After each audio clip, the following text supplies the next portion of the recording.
Ang tanong, ito, ang tanong. Ako ba ay naniniwala na garapal ang katiwalian sa pamahalaan sa ilalim ng kasalukuyang administrasyon?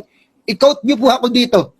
Ako ay naniniwala na garapal ang katiwalian sa pamahalaan sa ilalim ni Pangulong Bongbong Marcos ngayon. Sasabihin ko po sa inyo yan. Garapal.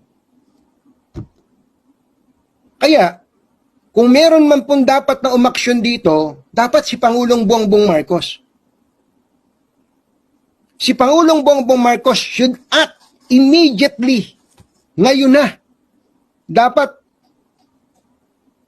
magsalita si Pangulong Bongbong Marcos tungkol sa mga porsyento ng mga congressman, pati ng mga senador sa mga government projects. Pagka hindi nagsalita si Pangulong Bongbong Marcos Jr. dito, gusto kong sabihin, kinukonsinti niya ang katiwalian sa pamahalaan. Pero ngayon po, garapal po ang katiwalian sa pamahalaan.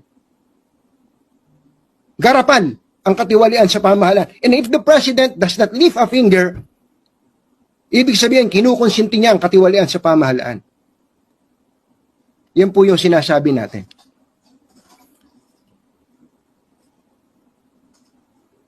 Minessage ko po sila dyan tungkol dyan. Sabi ko, kung hindi, ako po, kahit papano, nakakapag-message ako sa ibang mga nasa inner circle. Grabe po. Grabe po ang katiwalian sa mga government projects ngayon. I-quote nyo po ako dyan, kung gusto nyo i-quote ako. Sa totoo po, ito hamon sa Pangulo.